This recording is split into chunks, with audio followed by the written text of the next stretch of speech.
శ్రీ గురు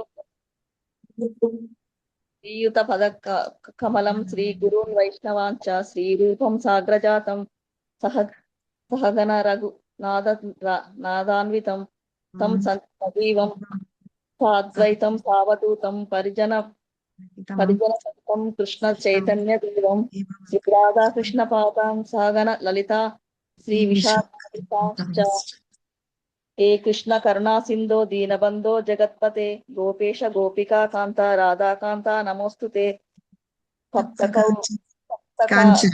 गौरांगी राधे वृंदावनेश्वरी वृषभानुसुते देवी प्रणमामि हरिप्रिये नमः कृष्ण प्रस्थाय भूतले श्रीमते भक्ति वेदांता स्वामी इति नामिने नमस्ते सारस्वती देवे गौरवाणी प्रचारिणे निर्विशेषा शून्यवादी पाश्चात्य देशतारिणे वाञ्छाकल्पतरुभ्यक्ष कृपा सिन्धुभ्य एव च पतितानां पावनेभ्यो वैष्णवेभ्यो नमो नमः।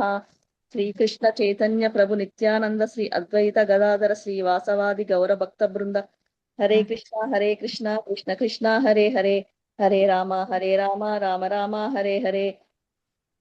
जय जय श्री चैतन्य जय जय श्री चैतन्य जय नित्यानंद चंद्र जय भक्त वृंद जय जय श्री चैतन्य जय नित्यानंद जय अद्वैत चंद्र जय गौर भक्त वृंद जय जय श्री चैतन्य जय नित्यानंद जय अद्वैत चंद्र जय गौर भक्त वृंद।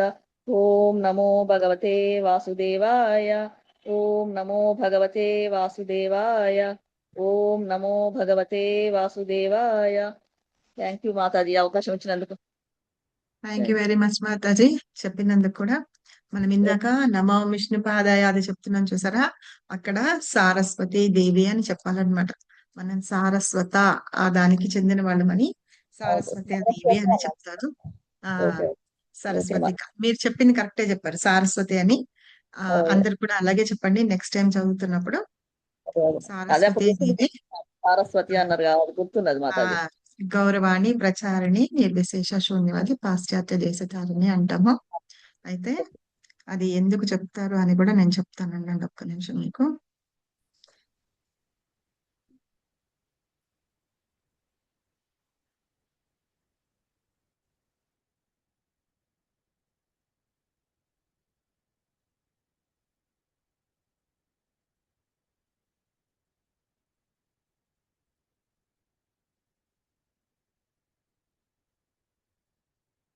ఎవరున్నారు ఇప్పుడు మన దానిలో? ఎవరెవరు ఉన్నారు?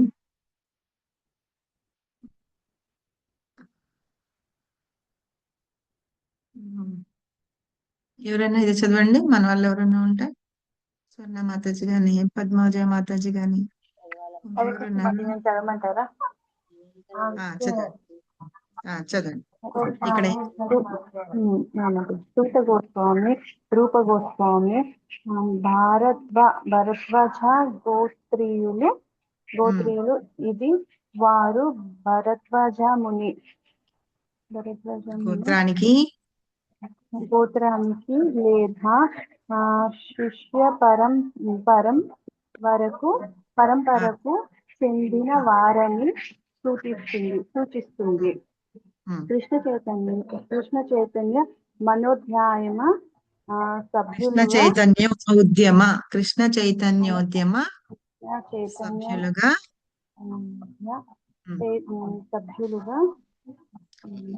సరస్వతి గోస్వామి గోత్రానికి లేదా శిష్య పరంపరకు చెందిన వారమని ఆ విధముగా మనము సారస్వతులం సాకి దీర్ఘమని సారస్వతులమని తెలియబడుతాము.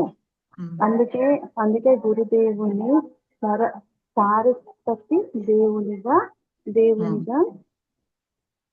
దేవునిగా అంటే సారస్వత గోత్రీయులనిగా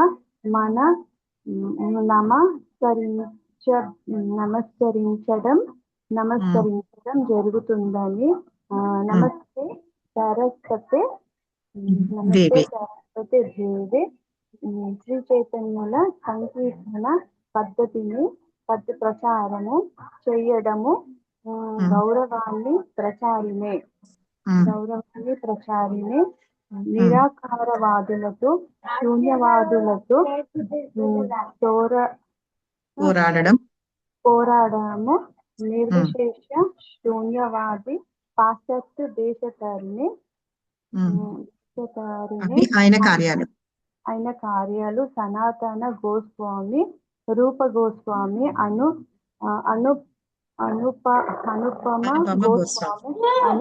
అనుపమ గోస్వామి వారల కార్యము కూడా అయి ఉన్నది. హరే కృష్ణ. హరే కృష్ణ. మీ దగ్గర సౌండ్ వస్తున్నట్టుంది. స్వర్ణ మాతాజీ ఒకసారి చదవండి ఇది.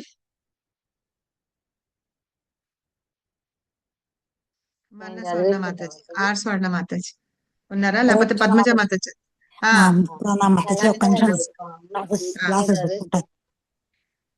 సనాతన గోస్వామి రూప గోస్వామి భారద్వాజ గోత్రీయులు. ఇది వారు భారద్వాజ ముని గోత్రానికి లేదా శిష్య పరంపరకు చెందిన వారని సూచిస్తుంది. కృష్ణ చైతన్యోద్యమ సభ్యులుగా మనము సరస్వతి గోస్వామి గోత్రానికి లేదా శిష్య పరంపరకు చెందిన వారము. ఆ విధముగా మనము సారస్వతులమని తెలియబడతాము. అందుకే గురుదేవుడు సారస్వతి దేవునిగా అంటే సారస్వత గోత్రీయునిగా నమస్కరించడం జరుగుతున్నది. నమస్తే సారస్వతి దేవే శ్రీ చైతన్యుల సంకీర్తన పద్ధతిని ప్రచారం చేయడము గౌరవాన్ని ప్రచారిణి నిరాకారవాదులతో శూన్యవాదులతో పోరాడడము నిర్విశేష శూన్యవాది పాశ్చాత్య దేశ కారిణి అయిన కార్యాలు సనాతన గోస్వామి రూప గోస్వామి అనుపమ గోస్వామి వారల కార్యము కూడా ఇదియే అయి ఉండేది. ఇప్పుడు ఏంటంటే వీళ్ళిద్దరూ భారద్వాజ గోత్రానికి చెందిన వాళ్ళు. భరద్వాజ కాదు, భారద్వాజ గోత్రీయులు అన్నమాట. ఎందుకు అంటే వీళ్ళు భారద్వాజ ముని గోత్రానికి చెందిన వాళ్ళు. ఎవరు? సనాతన గోస్వామి, రూప గోస్వామి. అంటే ఆ గోత్రానికి చెందిన వాళ్ళు, కానీ ఆ శిష్య పరంపరకి, గురు శిష్య పరంపరకి చెందిన వాళ్ళు కాబట్టి సనాతన గోస్వామిని, రూప గోస్వామిని భారద్వాజ గోత్రీయులు అని అంటారు. అయితే ఈ కృష్ణ చైతన్య ఉద్యమంలో ఉన్న వాళ్ళందరూ ఏంటంటే సరస్వతి గోస్వామి ఆయన గోత్రానికి చెందిన వాళ్ళు, లేకపోతే ఆయన శిష్య పరంపరలో ఉన్నవాళ్ళు అంటున్నారు. ఆ విధంగా మనందరినీ సారస్వతులు అని అంటారనమాట. కాబట్టి మనం ఎప్పుడు ఆ గురు ప్రణామ్ మంత్ర చదివేటప్పుడు ఫస్ట్ నమో విష్ణుపాదాయ కృష్ణ ప్రేష్ఠాయ బుతలే శ్రీమతే భక్తి వేదాంత స్వామి నీతి నామిని అని చదివి నమస్తే సారస్వతే దేవే, ఈ సారస్వత దేవి దానికి చెందిన వాళ్ళమని చెప్పు నమస్కరిస్తున్నాం అనమాట. ఆ సారస్వతి గోత్రానికి చెందిన వాళ్ళమని నమస్కరిస్తున్నాం. అందుకని నమస్తే సారస్వతి దేవి.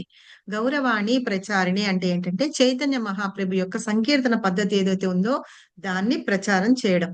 నమస్తే సారస్వతి దేవే గౌరవాణి ప్రచారిణి. తర్వాత నిర్విశేష శూన్యవాది పాశ్చాత్య దేశ తారిణి.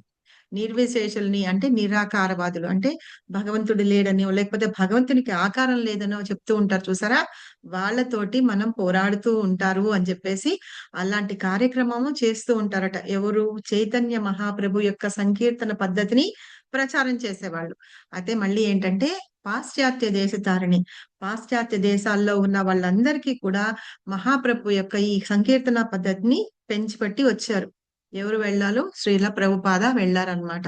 అందుకని ఆయనకి ఫస్ట్ ప్రణామ మంత్రం చెప్పేటప్పటికి ఆయన గురుదేవులైన భక్తి సిద్ధాంత సరస్వతి ఠాకూర్ పేరు ఆ ప్రణామ మంత్రం చెప్పి తర్వాత ఇది చెప్తారనమాట. ఆయన కార్యాలు ఏంటంటే నిర్విశేష శూన్యవాది పాశ్చాత్య దేశతారణ్య. అలా వెళ్ళి వీళ్ళందరి కార్యాలు ఏవైతే ఉన్నాయో నెరవేరుస్తూ ఉన్నారు. సనాతన గోస్వామి, రూప గోస్వామి, అనుపమ గోస్వామి వీళ్ళ ముగ్గురు అన్నతమ్ములు అనమాట. వీళ్ళ ముగ్గురి కార్యం కూడా అదే అయి ఉండింది. కాబట్టి మనము సారస్వత గోత్రీయులం కాబట్టి సారస్వతి అని అంటాము అని చెప్పి ఇక్కడ చెప్తున్నారు. ఓకేనా?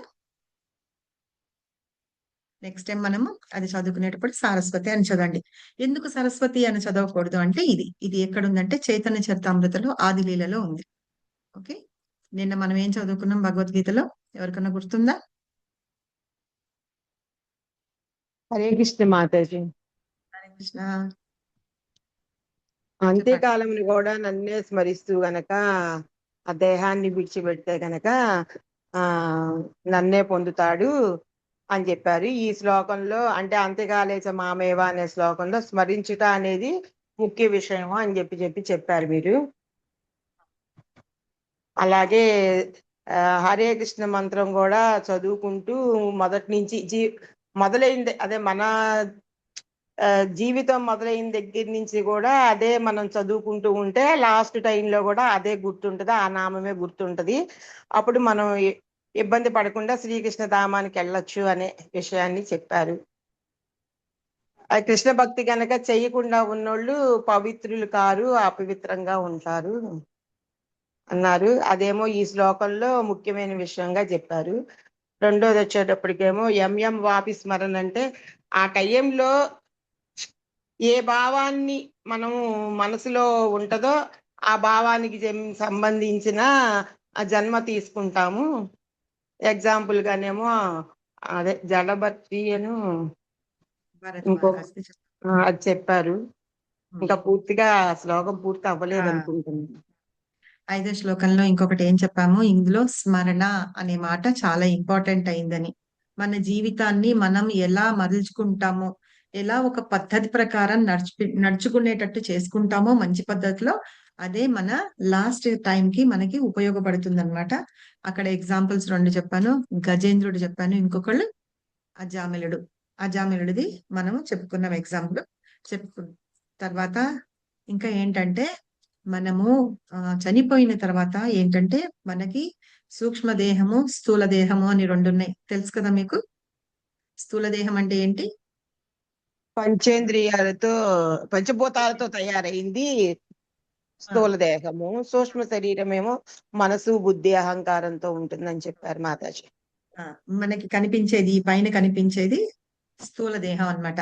ఈ దేహము పంచమహాభూతాలతోటి నిర్మింపబడింది. తర్వాత ఇంకొకటి ఏంటంటే సూక్ష్మదేహం. ఆ సూక్ష్మదేహము ఆత్మతో పాటు ప్రయాణించి వేరే శరీరాన్ని తీసుకుంటుంది అనమాట.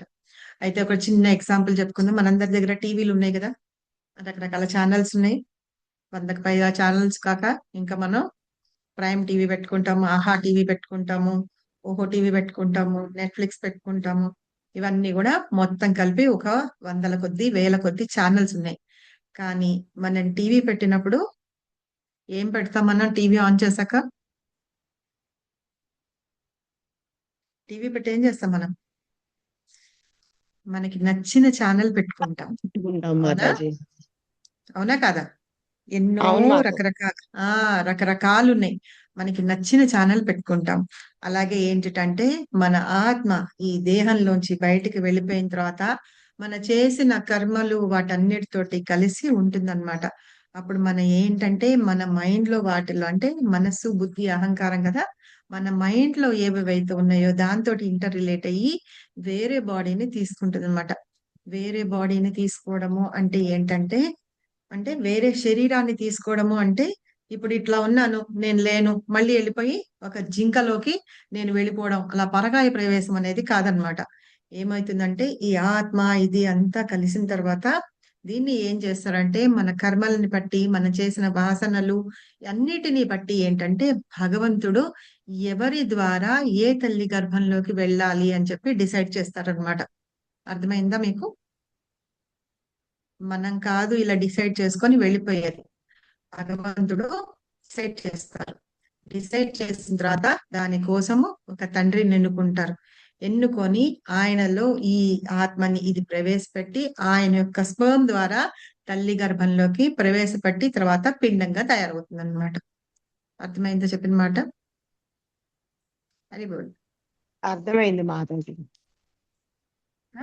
అంతేగాని ఇప్పుడు నేను ఇక్కడ ఉన్నాను, వెళ్ళిపోయి నేను వేరే బాడీలోకి వెళ్ళిపోతాను అంటే కనుక ఆ బాడీ ఉండడము, అందులోకి వెళ్ళడం కాదనమాట.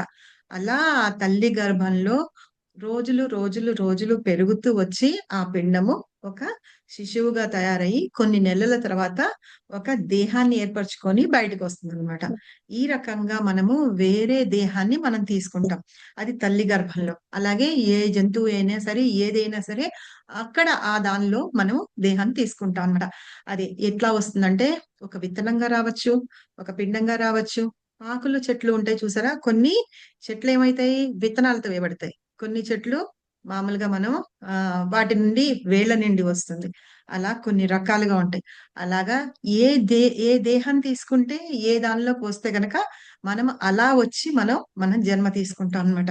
సో అప్పుడు వచ్చినప్పుడు ఏంటంటే మనము మళ్ళీ ఏ దేహంలోకి గాని ఏ యోనిలోంచి వచ్చి మనం అలా దేహం తీసుకుంటామో అప్పుడు మళ్ళీ మనం కర్మలు చేస్తూ ఉండాలి.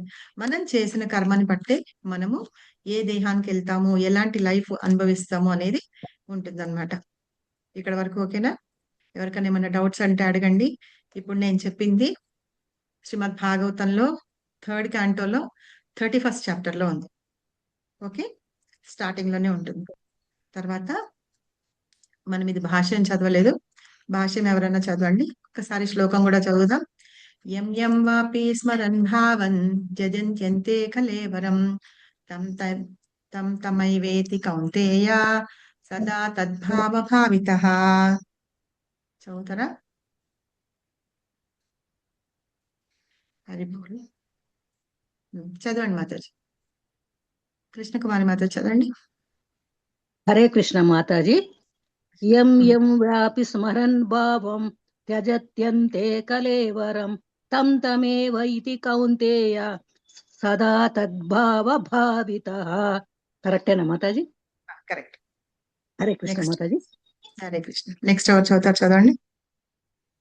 చదవనా మాతాజీ? చదవండి. యం యం వాపి స్మరన్ భావం త్యజత్యంతే కలేవరం తం సదా తం తమేవైతి కౌంతేయ తం తమేవైతి కౌంతేయ. తమేవైతి కౌంతేయ సదా తద్భావ భావితః. Thank you. థ్యాంక్ యూ మాతాజీ. హరే కృష్ణ. ఇంకెవరైనా చదవండి. హరే కృష్ణ చదవండి. మాతాజీ.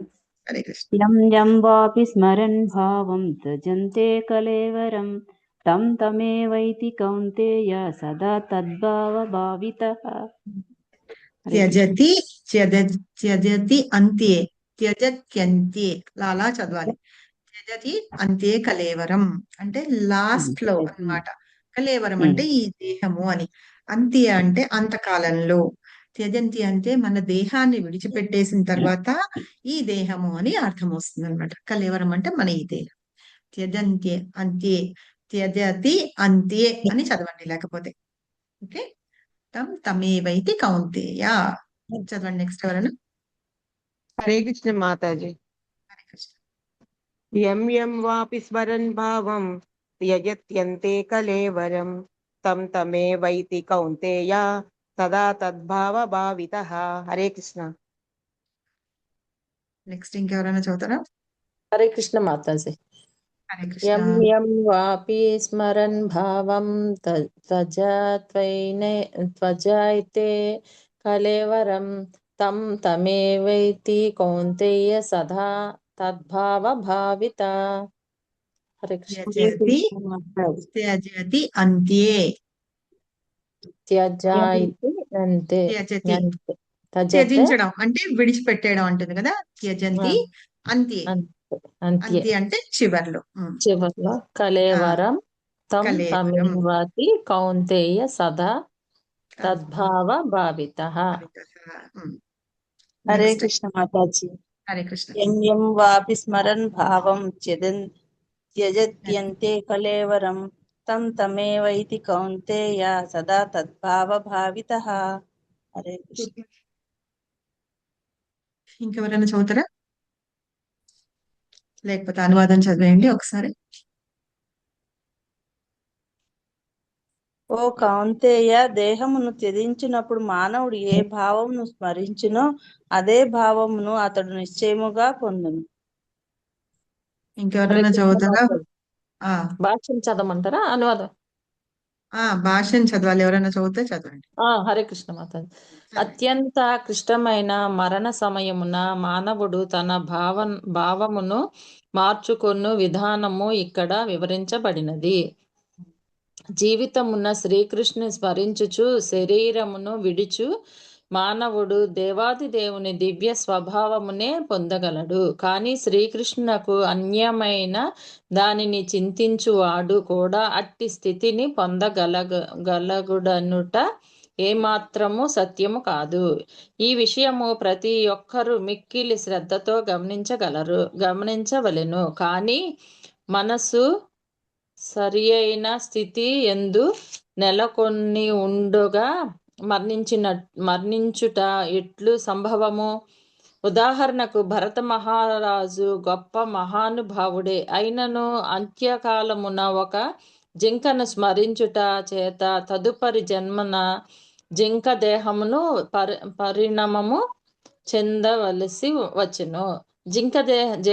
జింక దేహములో అతడు పూర్వజన్మ శృతిని కలిగి ఉన్నప్పటికీ ఆ జంతు శరీరమే అంగీకరింపవలసి వచ్చెను. మానవుడు జీవిత కాలమున కలిగిన ఆలోచనలే ప్రోగుపడి మరణ సమయమున మానవుని ఆలోచనలను ప్రభావితము చేయును.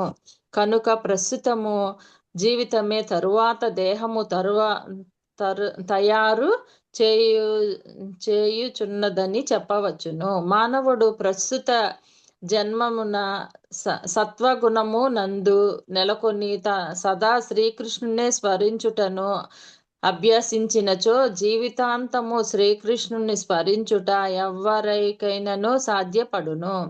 అదియే శ్రీకృష్ణుని దివ్య స్వభావమున ధామమును పొందవటకు తోడ్పడును. మానవుడు దివ్యమైన శ్రీకృష్ణుని సేవ యందే పూర్తిగా నెలకొనినచో అతని తరువాత జన్మము భౌతికము కాకుండా ఆధ్యాత్మికము మై కాగలదు.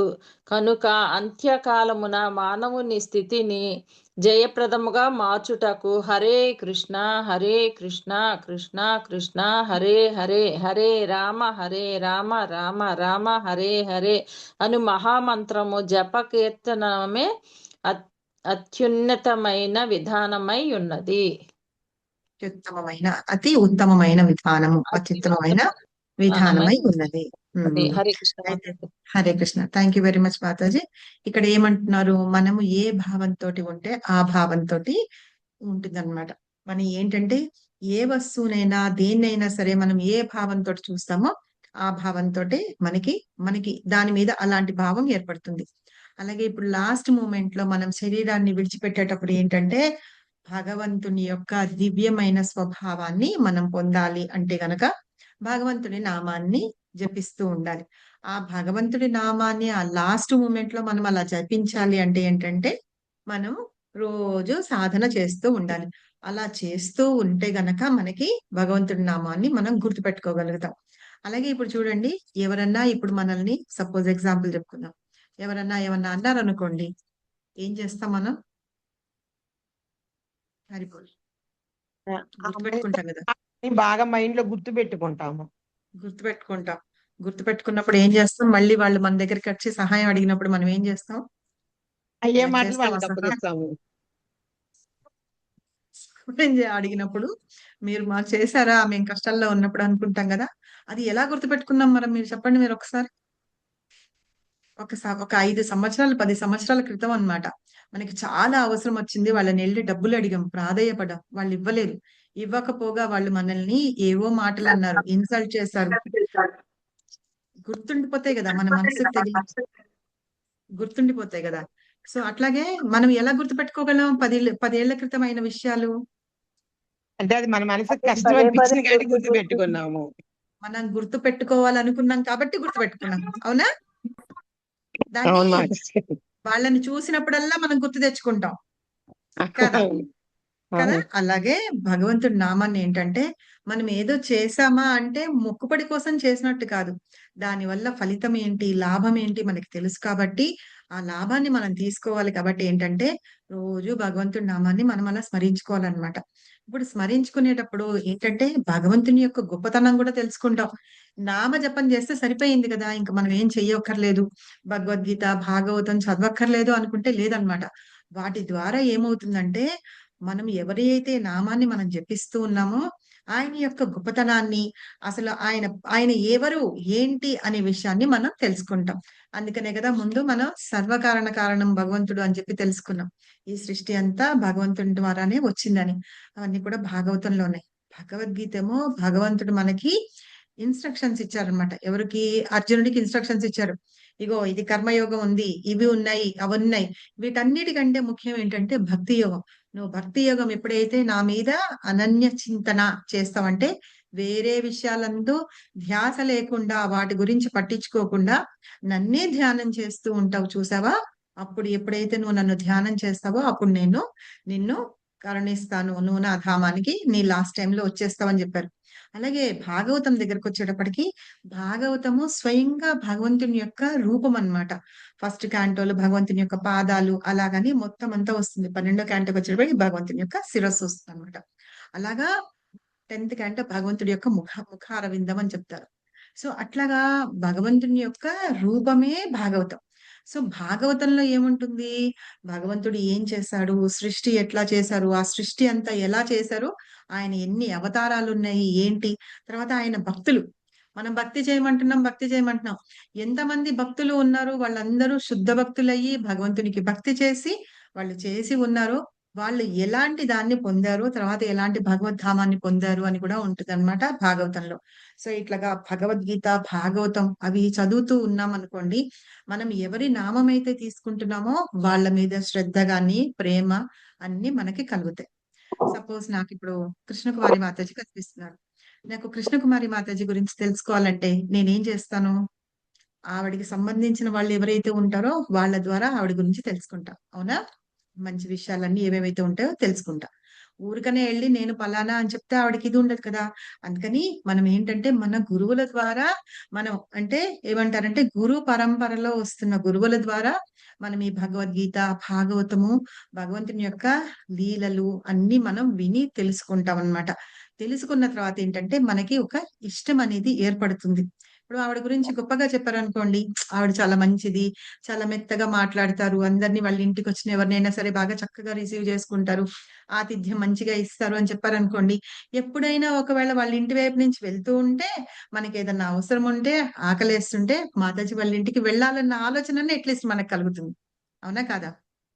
నేను ఆవిడ ఎందుకు ఆవిడ వీడియో ఆన్ ఉంది కాబట్టి మాతాజీ పేరు తీసుకున్నాను. నేను చెప్పిన దానికి కరెక్టేనా కాదా? అవును అవునా? మాతాజీ. సో కరెక్ట్ అలా మాతాజీ. అన్నమాట. కరెక్టేనా? ఇప్పుడు భగవంతుడు ఇట్లాగా అంతమంది భక్తులు వెళ్ళారు, చేశారు అని చెప్పి భగవంతుని యొక్క లీలల గురించి, వాటన్నిటి గురించి మనం తెలుసుకున్నాక ఏంటంటే, భగవంతుడి నామాన్ని ఇంకా ఇష్టంతోటి, శ్రద్ధతోటి మనము జపం చేస్తూ ఉంటాం అన్నమాట. నిన్న మనం చెప్పుకున్నాం, ఏదైనా సరే పాపాలు, నరకాలు అవన్నీ చూసుకున్నాం కదా. అవన్నీ తెలుసుకున్న తర్వాత అవి వద్దు బాబోయ్ అనుకుంటే మనం ఏం చేయాలి? భగవంతునికి హ్యాపీగా అన్నమాట. వైకుంఠంలో ఎలా ఉంటుంది తెలుసుకున్నాము. తర్వాత యమలోకంలో ఎలా ఉంటారు, యమదూతలు ఎలా తీసుకెళ్తారో చూసుకున్నాం. కాబట్టి యమ భటులు అంటారు అనమాట వాళ్ళని, ఎలా చేస్తారని. కాబట్టి మనం ఏది కావాలి అనేది మనమే నిర్ణయించుకుంటాం. ఇటువైపు వెళ్ళాలా అని చెప్పి. సో భక్తి అనేది హాయిగా ఉంది, ఆరాంగా ఉంది. భక్తులు అనే వాళ్ళకిట ప్రాణం పోతుంటే అది ఎలా ప్రాణం పోయిందో కూడా వాళ్ళకి తెలియదుట. అలాగా హాయిగా ప్రశాంతంగా చనిపోతారు అని. కాబట్టి ఏంటంటే మనము ఈ భగవంతుడి నామాన్ని తీసుకుంటూ ఆ లాస్ట్ టైంలో ఇది మనం చేసేదంతా ఏంటంటే, మనం ఇప్పుడు చేసేదంతా ప్రిపరేషన్ అన్నమాట. ఈ ప్రిపరేషన్ ఎలా అయితే ఎగ్జామ్ కోసం ప్రిపేర్ అవుతాం చూసారా? అలాగా భగవంతుడిని ఏ భావంతోటి స్మరిస్తే ఆ భావంతోటి ఆయన మనకి దగ్గర అవుతారనమాట. మనం ఆయనని పొందగలుగుతాం.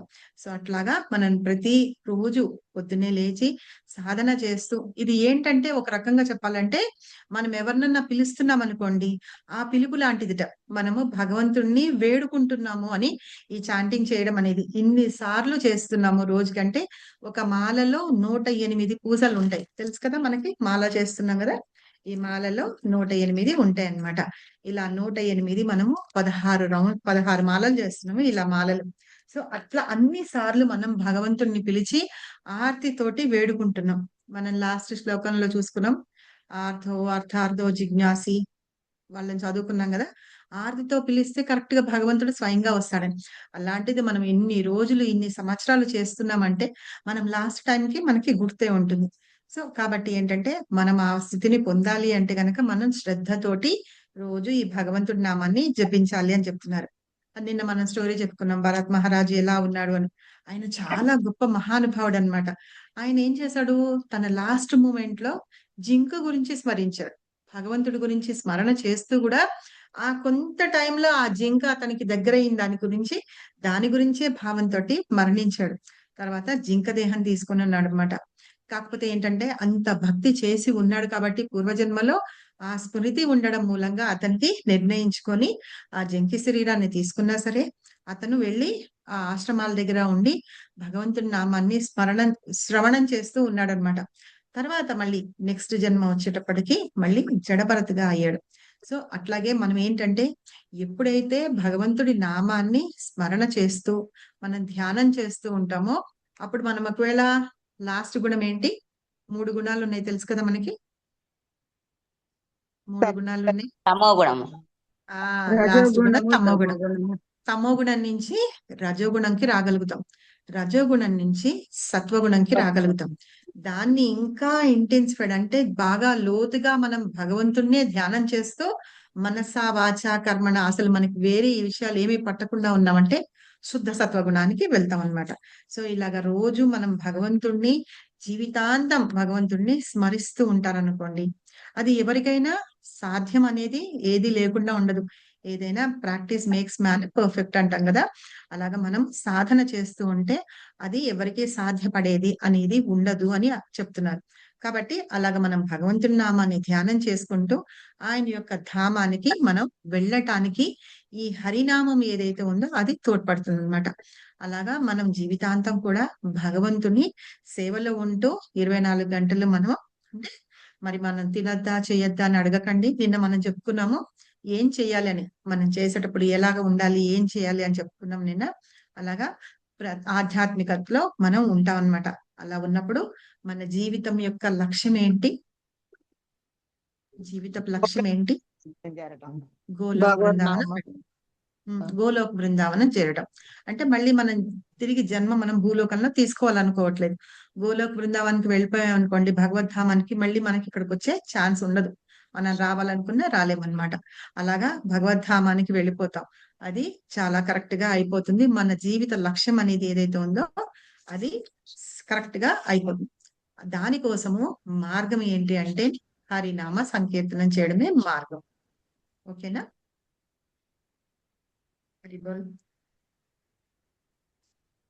నో చెప్పండి, ఏమైనా డౌట్స్ అడగండి. ఇప్పుడు నేను విజయవాడ వెళ్ళాలనుకున్నాను అనుకోండి, ఎలా వెళ్తాను? విజయవాడ ట్రైన్ ఎక్కుతాను, బస్ ఎక్కాలి.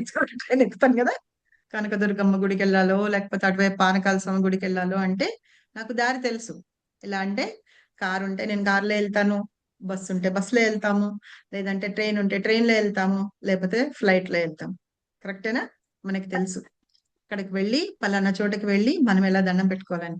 అలాగే ఇప్పుడు ఏంటంటే గోలోక బృందావని మనం ఏమి చెయ్యకపోయినా సరే నరకానికి మనం ఎలాగో పాపాలు చేసి ఉంటాం కాబట్టి నరకానికో లేకపోతే ఏ దేవతల్ని పూజిస్తూ ఉంటామో ఆ దానికి వెళ్తాం. వెళ్ళిన తర్వాత ఎలా అయితే మనం అమ్మవారి దర్శనం చేసుకున్నో నరసింహస్వామి దర్శనం చేసుకొని మనం వెనక్కి వస్తామో అలాగే ఆ లోకాలకు వెళ్తే మళ్ళీ వెనక్కి వస్తాం అనమాట. కానీ గోలోక బృందావనం వెళ్ళాలంటే కనుక ఒక్కటే మార్గం. ఏంటి మార్గం?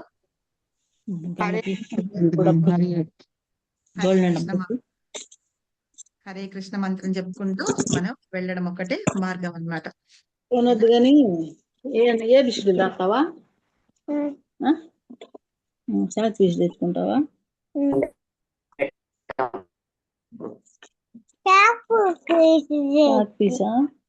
చాక్ పీస్ తెస్తే ఏం కదిలేకుండా ఉంటావా? చదువమ్మా 1 2 3 అని చెప్తాను గానీ ఉండు. మాతాజీ ప్లీజ్ మ్యూట్ లో ఉండండి మీరు.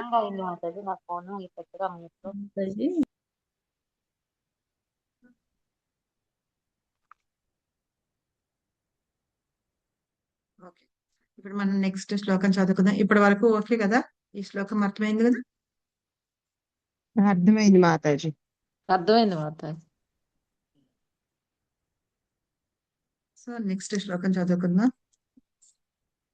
ఇవి 3 కూడా వాటి గురించి చెప్తున్నారు. ఈ శ్లోకాలు 3 కూడా తస్మాత్ సర్వేషు కాలేషు మామనుస్మరయుధ్య చ మయ్యర్పితా మనో బుద్ధిర్ ఏమా వైశ్యస్య సంశయః. చదువుతారా? చెప్పించరా? చెప్పించండి మాతాజీ ఒకసారి. తస్మాత్ సర్వేషు కాలేషు తస్మైస్సు సర్వేషు కాలేషు మాం అనుస్మర యుజ్య చ.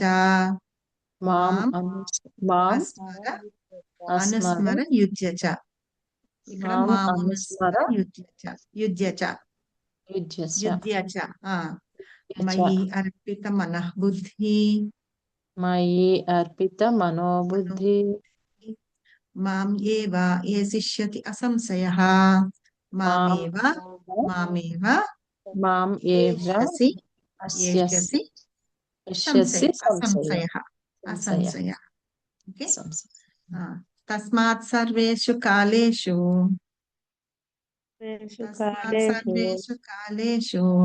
మామనుస్మర యుజ్య చ.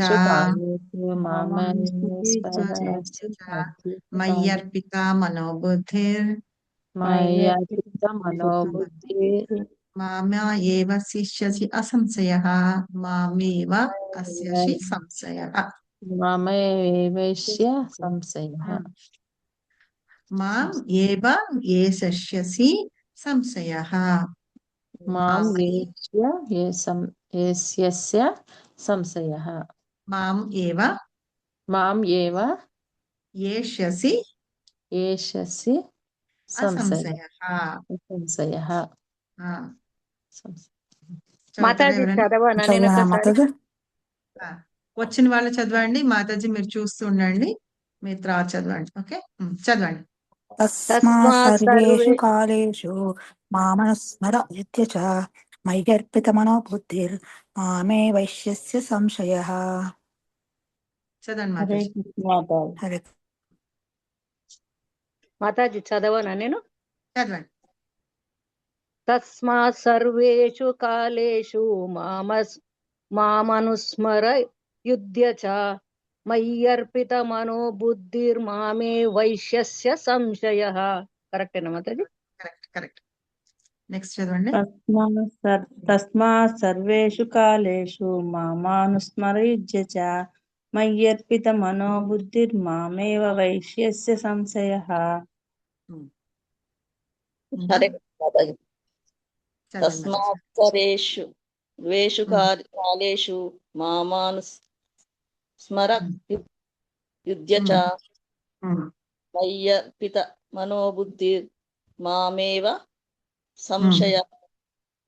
మామేవ ఏష్యసి అసంశయః. మామేవ అస్య సంశయః. ఏష్యసి మామే వైశ్యసి సంశయః. వైశ్యసి సంశయః. హరే కృష్ణ మాతాజీ. హరే కృష్ణ. Next sir. కాలేషు మామనుస్మర యుజ్య చ. మయ్యర్పిత మనోబుద్ధిర్ మామ వైశ్యస్యపి సంశయః. హరే కృష్ణ మాతాజీ. తస్మాత్ సర్వేషు కాలేషు మామనుస్మర యుజ్య చ. మయ్యర్పిత మనోబుద్ధిర్మామే వైశ్యస్య సంశయః. హరే కృష్ణ. హరే కృష్ణ. ఇంకెవరైనా చదువుతారా? హరే కృష్ణ మాతాజీ. చదవండి. హరే కృష్ణ మాతాజీ. తస్మాత్ సర్వేషు కాలేషు మామనుస్మర యుజ్య చ. మయ్యర్పిత మనో బుద్ధిర్మామే వైశ్యస్య సంశయః. చదవండి. నెక్స్ట్. హరే కృష్ణ మాతాజీ. హరే కృష్ణ. తస్మాత్ సర్వేషు కాలేషు మామనుస్మర యుజ్య చ. మయ్యర్పిత మనో బుద్ధిర్ మామే వైశ్యస్య సంశయః. హరే కృష్ణ. హరే కృష్ణ. ఇంకెవరైనా చదువుతారా? అనువాదం చదవండి. చదవనా మాతాజీ? చదవండి. ఓ అర్జున, సర్వకాలముల యందును నీవు నన్నే శ్రీకృష్ణుని స్మరించుచు నీ విద్యుద్ధమైన యుద్ధము నొనరింపుము. నీ కర్మలను నాకు అర్పించుట ద్వారా మరియు నీ మనోబుద్ధులను నా యందు స్థిరముగా నిలుపుట ద్వారా నీవు నిస్సందేహముగా నన్ను పొందగలవు. హరే కృష్ణ మాతాజీ. మనం ఎప్పుడైనా సరే శ్రీల ప్రభుపాద బుక్స్ చదివేటప్పుడు పర్పట్స్ అవి చదువుతాం కదా, ఈ ట్రాన్స్లేషన్ అవి చదివేటప్పుడు జై శ్రీల ప్రభుపాద అని అంటే మనం ఏంటంటే మనం ఏదైనా మంచి పని చేసేటప్పుడు భగవంతుని ఎలా తలుచుకుంటామో ఈ స్క్రిప్చర్స్ అవన్నీ మనకు అందులో ఆయన ఎలా రాశారు అది అలా అర్థం చేసుకోవాలి అంటే కనుక మనం గురువుని ప్రార్థించుకోవాలన్నమాట. ఇది రాసింది స్వయంగా శ్రీల ప్రభుపాద కాబట్టి మనం ఏంటంటే జై శ్రీల ప్రభుపాద అనో జగద్గురు శ్రీల ప్రభుపాదకి చెయ్యనో చెప్పడం చేస్తాం. సో నెక్స్ట్ టైం నుంచి మీరు చదివేటప్పుడు అనువాదమైనా సరే భాష్యమైనా సరే ఎవరైనా రెండు చదువుతున్నారు అనుకోండి, అనువాదం భాష్యము, అనువాదం అంటే translation and పర్పట్ by Srila Prabhupada జై శ్రీల ప్రభుపాద అని, అనువాదము భాష్యము రచయిత శ్రీల ప్రభుపాదకి జై అని చెబుతూ చదవండి నెక్స్ట్ టైం నుంచి. ఓకే, అలా చదవడం మూలంగా ఏంటంటే ఆ గురువుల యొక్క ఆశీర్వాదం మన దగ్గర ఉంటుంది. మనం చదివినట్టుగా ఆయన రాసినట్టుగా మనకి అర్థం చేసుకునే శక్తి మనకి గురువులు ఇస్తారు. సో ఇక్కడ అర్జునుడికి కృష్ణుడు ఏం చెప్తాడంటే అన్ని కాలాలందు నువ్వు నన్నే స్మరించు, నన్నే అంటే కృష్ణుణ్ణి నన్నే స్మరించు అని. అయితే అర్జునుడి యొక్క ధర్మం ఏంటి, అతను క్షత్రియుడు కాబట్టి యుద్ధం చేయాలి, నీ పనులన్నీ చేసుకుంటూ నువ్వు యుద్ధాన్ని చెయ్యి అని. నువ్వు చేసే కర్మలు ఏవైతే ఉన్నాయో అవి నాకు అర్పిస్తే నీ బుద్ధిలో ఏవైతే ఉందో ఆ బుద్ధి స్థిరంగా ఉంటుంది, అప్పుడు నిస్సందేహంగా నువ్వు నన్ను చేరినట్టు లెక్క అని మనం చాలా సార్లు చెప్పుకున్నాము. మనం ఇప్పుడు ఏదైనా పుణ్యకార్యాలు చేయాలనుకుంటాం, అన్నదానం కానీ ఏమన్నా చేస్తాం అనుకోండి, బట్టలు దానం చేయడం కానీ, ఇప్పుడు చలికాలం వచ్చింది, కొంచెం స్వెటర్లు కానీ దుప్పట్లు కానీ కొంతమంది దానం చేస్తూ ఉంటారు. ఆ రోడ్ మీద ఫుట్పాత్ మీద వాళ్ళకి పడుకునే వాళ్ళకు, లేకపోతే అనాథ శరణాలయాలకు వెళ్ళి పిల్లలకు, లేక వృద్ధాశ్రమాలకు వెళ్ళి పంచి పెడుతూ ఉంటారు కదా. అలాగే ఎండాకాలం వస్తే చెప్పులు గొడుగులు అలాగా పంచి పెడుతూ ఉంటారు. ఏదైనా సరే మీరు ఆ పుణ్యకార్యాలు చేయండి, చేస్తూ దేవుణ్ణి మీరు మధ్యలో ఉంచుకోండి. అంటే కృష్ణ నాకు ఇచ్చింది నేను వాళ్ళకి సమర్పిస్తున్నాను అన్నట్టుగా చేయండి. ప్రసాదం అయితే భగవంతుడికి ఆఫర్ చేసి దాన్ని ప్రసాదంగా అందరికి వితరణ చేయండి. అలాగే చలివేంద్రాలు పెడతారు, మజ్జిగ ఇస్తూ ఉంటారు, నీళ్లు ఎండాకాలంలో నీళ్లు అందరికి ఇస్తూ ఉంటారు కదా, చలివేంద్రాలు అలా పెట్టి దారిన వెళ్లే వాళ్ళ కోసమని. సో మీరు సిటీ బస్సులు అలా ఎక్కుతూ ఉంటే కనుక మీరు కూడా చాలా సార్లు చూసే ఉంటారు, డ్రైవర్లు వాళ్ళు ఆపుకొని మరి నీళ్ళల్లో బాటిల్స్ లో పెట్టుకొని మరి తీసుకెళ్తూ ఉంటారు. చూసారా మీరు ఎప్పుడన్నా? చూసాం మాతాజీ కదా. సో అట్లాగా ఏంటంటే అలాగ దాహం వేసిన వాళ్ళకి దాహాన్ని తీర్చడం అవంతా భగవంతుడి పుణ్యకార్యాలే అవుతాయి అన్నమాట. కాబట్టి ఏంటంటే మనము కృష్ణుడిని సెంటర్ ఆఫ్ అవర్ లైఫ్ గా చేసుకోవాలి. చేసుకుంటూ మనం కృష్ణుని ద్వారా అంటే కృష్ణ నువ్వు నాకు ఇచ్చావు కాబట్టి నేను నీ ద్వారా నేను వాళ్ళకి ఇస్తున్నాను అన్నట్టుగా భగవంతుని సెంటర్ ఆఫ్ అవర్ లైఫ్ చేసుకోవాలి. మనం ప్రసాదం అయితే ఆయనకి ఆఫర్ చేసి ఇస్తున్నాం. మనం బట్టలు అవన్నీ ఎలా ఇస్తాము అంటే మీరు తీసుకున్న బట్టలు ఏంటంటే భగవంతుడి దగ్గర పెట్టండి, పెట్టి ఇగో నువ్వు నాకు ఇచ్చిన దానిలోనే నేను వీళ్ళందరికీ కూడా నేను డిస్ట్రిబ్యూట్ చేస్తున్నాను, వాళ్ళకి సహాయం చేస్తున్నాను, ఆ శక్తి గాని బుద్ధి గాని అన్ని ఇచ్చింది నువ్వే అని ఆ క్రెడిట్ అంతా కృష్ణుడికి ఇవ్వండి. అంతే తప్పించి నేను ఇలా చేశాను అలా చేశాను అని చెప్పి మనం చెప్పుకున్నాం అనుకోండి, అది మనకి గర్వమే అవుతుంది, కానీ కృష్ణుని కోసం చేసినట్టు అవదన్నమాట. సో ఇట్లాగా మన కర్మలు ఏవేవైతే ఉన్నాయో వాటన్నిటిని భగవంతుడికి అర్పించడం ద్వారా మన బుద్ధి ఎందు గాని మన హృదయం నందు గాని భగవంతుడు స్థిరంగా ఉంటారనమాట. అలాగా నిస్సందేహంగా అంటే అది డౌటే లేదనమాట ఎవరికి, అలాగా మనం పొందగలుగుతాము అని ఇక్కడ స్వయంగా కృష్ణుడి అర్జునుడికి చెప్తున్నారు. ఈ భాష్యం ఎవరైనా చదవండి.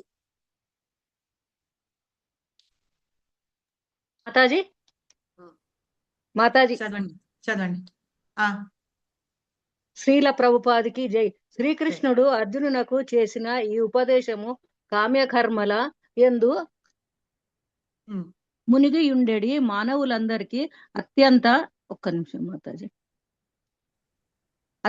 ముఖ్యమైనది. మానవుని తన విద్యక్ష ధర్మములను లేదా కర్మలను త్యజించమని భగవానుడిక్కడ తెలుపుట లేదు, అనగా వాటిని కొనసాగించుచునే హరే కృష్ణ మహామంత్ర జపకీర్తనముల ద్వారా శ్రీకృష్ణుని స్మరించవలెను. ఈ పద్ధతి మానవుని భౌతిక కాలుష్యముల నుండి విముక్తుని చేసి మనోబుద్ధులను శ్రీకృష్ణుని యందు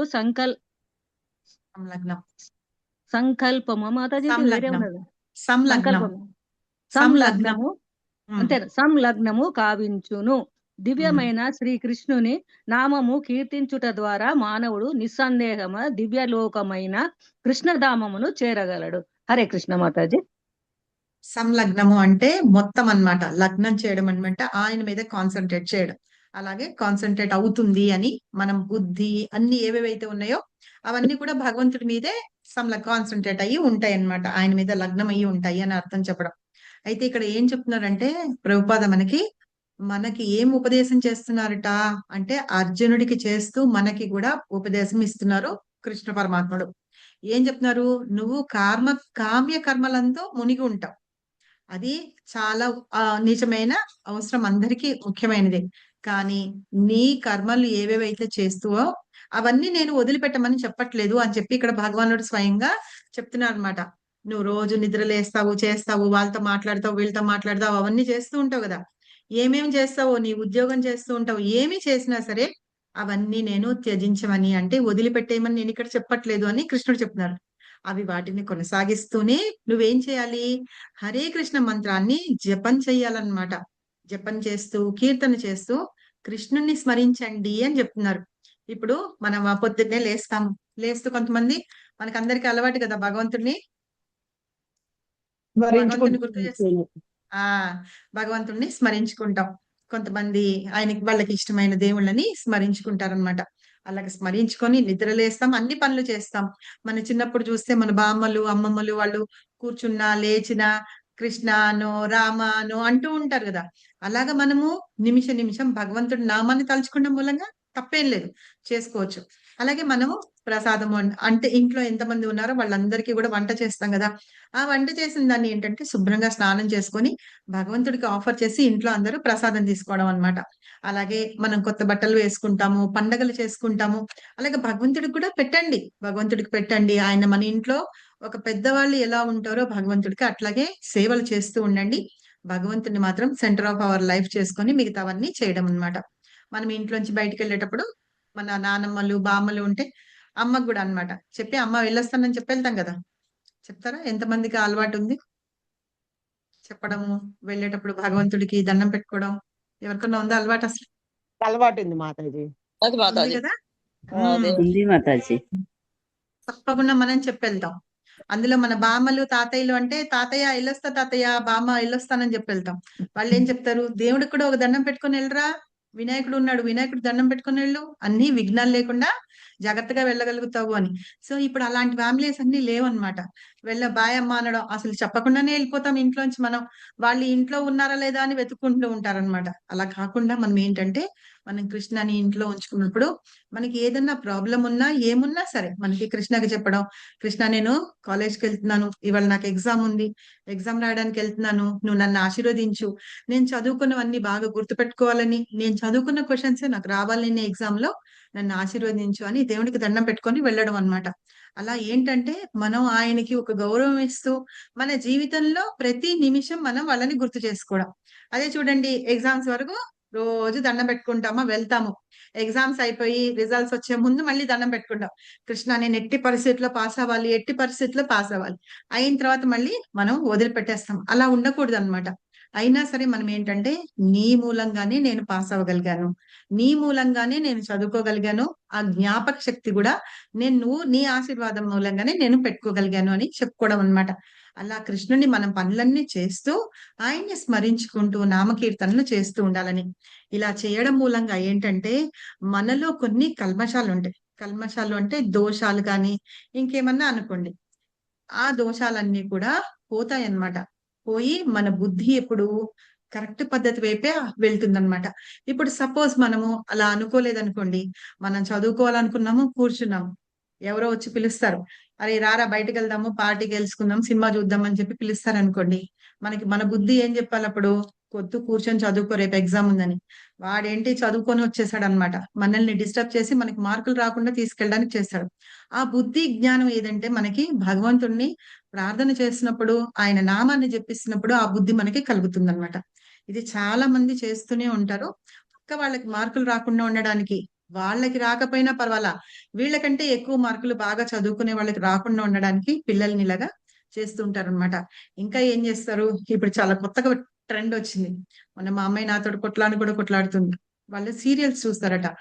నెట్ఫ్లిక్స్ లోను, ప్రైమ్ లోను సిరీస్, వెబ్ సిరీస్ వస్తాయి కదా, తెలుసా? 7-8 ఎపిసోడ్స్ ఉంటాయి అనమాట. వాళ్ళు చూడరనమాట. వాళ్ళు చూడకుండా వీళ్ళకి చెప్తారు మిగతా వాళ్ళకి, అది ఎంత బాగుంది తెలుసా, అసలు వాళ్ళు చూడరు, అందులో ఏం స్టోరీ ఉందో తెలీదు. ఎంత బాగుంది, ఎంత బాగుంది అంటే ఒక్కొక్క ఎపిసోడ్ 1 అవర్ ఎంతో ఉంటుంది. 7 ఎపిసోడ్లో 8 ఎపిసోడ్లో ఉంటాయి అనుకోండి, 8 గంటలు. వీళ్ళు 8 గంటలు వేస్ట్ చూసుకొని తర్వాత ఏమైపోతుంది అని క్యూరియాసిటీ అన్నమాట. మొత్తం అంతా చూసేస్తారు, సిరీస్ అంతా చూస్తారు. ఆ 8 గంటలు ఎవరినైతే వీళ్ళని చూడమని చెప్పారో వాళ్ళు చూడని వాళ్ళు శుభ్రంగా చదువుకుంటారు. వీళ్ళేమో పిచ్చోళ్ళలాగా వీళ్ళు అవి చూసేస్తారనమాట. చూసి ఆ 8 గంటలు 9 గంటలు చదువుకోకుండా నెక్స్ట్ ఎగ్జామ్ కి వాళ్ళకి నిద్ర వస్తూ ఉంటుంది. వాళ్ళు ఏమి చదువుకున్నారో అంతకు ముందు చదువుకున్నది కూడా గుర్తుండదు. ఎందుకంటే కంటిన్యూస్ గా 8 గంటలు వీళ్ళు చూసారు. 3 గంటలు చూడడమే కష్టం అంటే సినిమా, 8 గంటలు 9 గంటలు వెబ్ సిరీస్ చూసి పడుకున్నారంటే వాళ్ళకి ఎలా ఉంటుంది మైండ్, మీరు ఆలోచించుకోండి. అలాగా అదొక ట్రెండ్ కూడా ఉంది. మొన్న మా పిల్లలు వాళ్ళు మాట్లాడుకుంటుంటే నేను విన్నానన్నమాట. అరే మనల్ని ఇలా అంటోందిరా, అలా చేస్తున్నారు, అది చూడదు అని.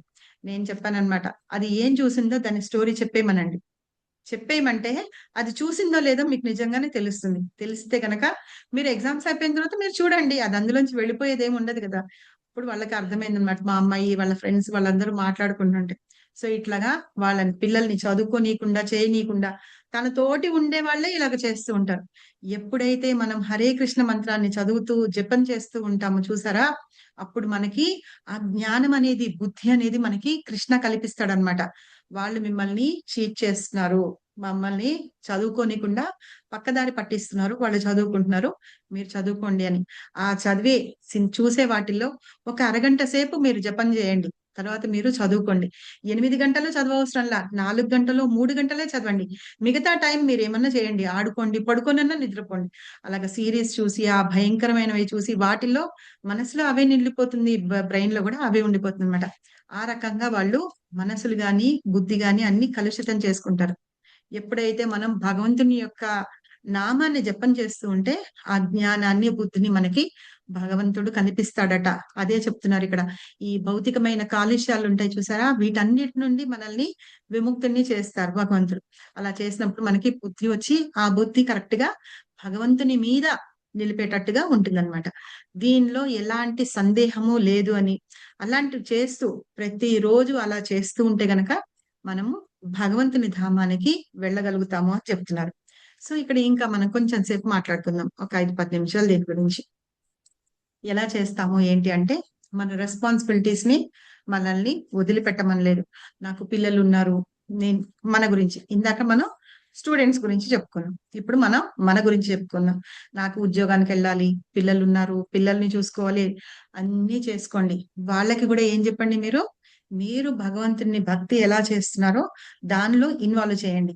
ఇప్పుడు మీరు పొద్దున్నే లేచి వండుతున్నారు అనుకోండి, వాళ్ళకి దేవుడి దగ్గర క్లీన్ చేయమని చెప్పండి. పూలు కోసుకురావడము, దేవుడి దగ్గర అందులో ఒత్తులు వేయడం పెద్ద పనేం కాదు. నిజంగా వాళ్ళని అలాగా మన పనులలో ఇన్వాల్వ్ చేసి మనం వాళ్ళని మంచి దారిలో పెట్టడం అన్నమాట. అలా మనం అన్ని పనులు చేస్తూ ఉంటే మన బుద్ధిని గాని, తర్వాత ఇంటెలిజెన్స్ అంటారు, జ్ఞానాన్ని గాని, వాటన్నిటిని కూడా మనం భగవంతుడి మీద పెడతామన్నమాట. అలా పెట్టి మనము భగవంతుడు అంటే ఏంటి మనం అర్థం చేసుకుంటూ మనం చేస్తున్న పనిలో మన పిల్లల్ని ఇన్వాల్వ్ చేస్తూ వాళ్ళని మంచి దారిలో పెడుతూ ఉంటాం. ఇలాగా ప్రతి కర్మ ఏదన్నా చేయనండి, చేస్తున్నప్పుడు మనం మన బుద్ధిని భగవంతుడి మీద పెడతామన్నమాట. అయితే ఇంకా ఇంకొకటి ఏంటంటే ఇక్కడ చెప్తున్నారు, మనకి ఏమన్నా సపోజ్ నాకు ఏదైనా ప్రాబ్లం వచ్చింది అనుకోండి, ఆ ప్రాబ్లం ని నేనేమనుకుంటా, ఇవాళ నన్ను ఎవరు తిట్టారు, లేకపోతే నేనేదో చేశాను, అది మిస్టేక్ అయింది. ఆ మిస్టేక్ ని గురించి 24 గంటలు తలుచుకుంటూ కూర్చుంటేనో, లేకపోతే ఇంకేమన్నా చేస్తూ ఉంటేనో మనకి దానికి సొల్యూషన్ దొరుకుతుందా? హరిబోల్ దొరకదు మాతాజీ, దొరకదు కదా. ఇప్పుడు దానింబడే సరిపోతుంది మాతాజీ దినమంతా. అలాంటప్పుడు ఏం చేయాలట, మనం ఏం మాట్లాడకుండా మన పని మనం చేసుకోవాలట. వదిలిపెట్టేసి ఆ ప్రాబ్లం మీద వదిలిపెట్టి మన దృష్టిని దేని మీద ధ్యానం చేయాలట అంటే భగవంతుడి మీదో, భగవంతుని నామం మీదో, లేకపోతే మనకి ఇంట్రెస్ట్ అయిన విషయం మీద దేని మీదన్నా కాన్సన్ట్రేట్ చేయాలట. అలా చేసినప్పుడు ఏంటంటే వీళ్ళ బుద్ధి ఇంతే ఇది మనకి అర్థమవుతుందిట. ఎంతైతే అంటే మన పొటెన్షియాలిటీ అంటాం చూసారా, మన శక్తి సామర్థ్యాలు అంటారు అనమాట. వాటిని వేటి మీద ఉపయోగిస్తాము? అనవసరమైన విషయాల మీద ఉపయోగిస్తున్నాం అన్నమాట మనం. సో అలాంటి వాటి మీద ఉపయోగించకూడదని ఒక చిన్న స్టోరీ చెప్తాను నేను. ఒక ఊర్లో ఒక అడవిలో ఒక గాడిద, ఒక పులి ఉన్నాయి. ఓకే, ఏమున్నాయి? గాడిద పులి రెండు ఉన్నాయి. గాడిద ఏమంటుందిట, ఈ గడ్డి బ్లూగా ఉంది అంటుందిట. పులి అంటుందిట, గడ్డి ఎక్కడైనా బ్లూగా ఉంటుందా? గడ్డి గ్రీన్ గా ఉంటుంది, లేకపోతే ఎలా ఉంటుంది? ఎండుగడ్డి ఎలా ఉంటుంది? ఎల్లో కలర్ ఉంటుంది Mataji. Yellow colour Mataji. Yellow colour లో ఉంటుంది. అయితే పులి అలా అంటే గాడిద పులితోటి డిబేట్ చేస్తుందిట. ఎట్లాగా?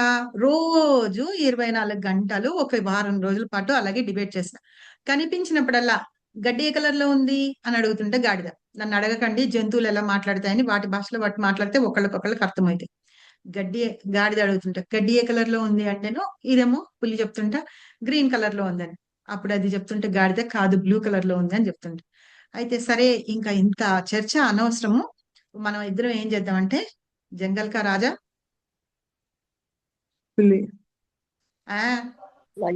జంగల్ కా రాజా సింహం. సింహం కదా వనరాజు. సో రాజు సింహం దగ్గరికి వెళ్తాయన్నమాట రెండు. అయితే సింహం మామూలుగా రాజు కాబట్టి ఎట్లా ఉంటారో మిగతా జంతువులు అవి వాటికి ఏమన్నా చిన్న చిన్న తగాదాలు ఉన్నా, చిన్న చిన్నవి ఏమన్నా డౌట్స్ ఉన్నా వీటి దగ్గరికి సింహం దగ్గరికి వచ్చి కనుక్కుంటూ ఉంటాయి అన్నమాట. Lion is the king of forest. Okay, so దాని దగ్గరకు వస్తాయి అనమాట. ఈ రెండు గాడిదను పులి ఇద్దరు రెండు వెళ్తాయి. వెళ్ళిన తర్వాత గాడిదంటే తెలుసు కదా, డాంకీ. వెళ్తాయి రెండు. వెళ్ళిన తర్వాత ఈ గాడిద అంటుందట, చూడు రాజా, ఈ గడ్డి బ్లూగా ఉందంటేను ఆ పులి అర్థం చేసుకోవట్లేదు, దానికి బుద్ధి కూడా లేదు అని చెప్పి, దాన్ని ఎట్టి పరిస్థితుల్లో పనిష్మెంట్ ఇవ్వండి దానికి అని చెప్పి. అయితే వెంటనే సింహం అంటుందట, అవును కరెక్టే, నువ్వు చెప్పింది కరెక్టే, ఆ పులికి నిజంగానే బుద్ధి లేదు అని చెప్పేసి పులికి పనిష్మెంట్ ఇస్తాడు. ఏమని?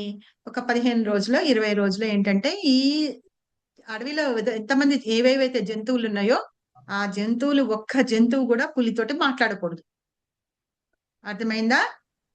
అంటే దాన్ని వెలివేసినట్టు అనమాట. దాంతో మాట్లాడకుండా ఉండాలి అని చెప్పేసి చెప్తారట. చెప్తే ఈ పులి ఏం చేసింట, మరి రాజు చెప్పిన పనిష్మెంట్ కంపల్సరీగా పాటించాలి కదా, సో అది అమలు చేస్తారనమాట. అమలులో ఉంటుంది. తర్వాత ఒక 15 రోజులు 20 రోజులు దాని పనిష్మెంట్ పీరియడ్ ఏదైతే ఫినిష్ అయిపోయిందో అప్పుడు వచ్చి పులి సింహాన్ని అడుగుతుందట, రాజా నువ్వెందుకు నాకు పనిష్మెంట్ ఇచ్చావు? గడ్డి ఏ కలర్ లో ఉంటుంది చెప్పు నువ్వు అంటే, గ్రీన్ లో ఉంటుంది, ఎండుగడ్డి ఎల్లోలో ఉంటుంది. మరి గాడిద చెప్పింది తప్పు కదా, మరి నువ్వు నాకెందుకు పనిష్మెంట్ ఇచ్చావు అని అడిగితే పులి అంటుందట, నువ్వు బుద్ధి లేకుండా వారం రోజుల నుంచి ఆ అడ్డగాడిదతోటి నువ్వు వాదన చేస్తున్నావు. బుద్ధిన్న వాళ్ళు ఎవరు ఆ గాడిదతోటి వాదన చేయరు, అందుకని నీకు వాదన చేసినందుకు పనిష్మెంట్ ఇచ్చాను, అంతేకాని నువ్వు చెప్పిన మాట తప్పు అని చెప్పి నీకు పనిష్మెంట్ ఇవ్వలేదు అందట. అర్థమైందా? స్టోరీ అర్థమైంది మాతాజీ. ఏం అర్థమైంది? స్టోరీ బాగుంది. ఏమర్థమైంది? మూర్ఖులతోని మనం వాదించొద్దు మాతాజీ. మూర్ఖులను వాళ్ళ దానికి వాళ్ళని వదిలేసి మన పని మనం చేసుకోవాలి మాతాజీ. సూపర్. ఇప్పుడు మనం భక్తి చేస్తూ ఉంటాము, పొద్దున్నే లేచి దీపం పెట్టుకుంటాము, మంగళారతి చేస్తూ గంట కొడతాము. వాళ్ళు నిద్రలో ఉన్న వాళ్ళకి చెవుల్లోకి నిప్పు పుడుతుంది. వాళ్ళు వచ్చి గొడవ చేస్తే ఏం చెప్పండి, చెవుల్లో దూది పెట్టుకొని పడుకోమనండి. లేకపోతే పొద్దున్నే స్నానం చేసుకోనో లేకపోతే బ్రష్ చేసుకొని మంగళారతికి మా ఇంటికి వచ్చి అటెండ్ అవ్వమనండి. అంతేగాని మనం మంగళారతి చేస్తామని వాళ్ళు తిడుతున్నారు, మనం ఇలా అని వాళ్ళు అంటున్నారు అని అంటే అర్థమే లేదనమాట. ఆవు పాలు వేస్తుంది, నక్క జిత్తులు మారి పనులు చేస్తూనే ఉంటుంది. ఆవు ఎప్పుడు నక్కతోటి సమానం కాదు, నక్క ఎప్పుడు ఆవుతోటి సమానం కాదనమాట. అలాగే దేనికి ఉండాల్సిన క్వాలిటీస్ దానికి ఉంటాయి, వాటి లెక్క ప్రకారం అవి పనిచేస్తూ ఉంటాయి. ఆవు ఏంటంటే గోవు, అది మనందరికి పాలు ఇస్తూ ఉంటుంది, సాధు జంతువు. సరేనా? నక్క ఏంటంటే జిత్తులు మారి నక్క, అది ఎప్పుడు ఏదో ఒకటి చేస్తూ ఉంటుంది, ఎవరినో ఒకళ్ళని మోసం చేస్తుంది, దాని పద్ధతి అది.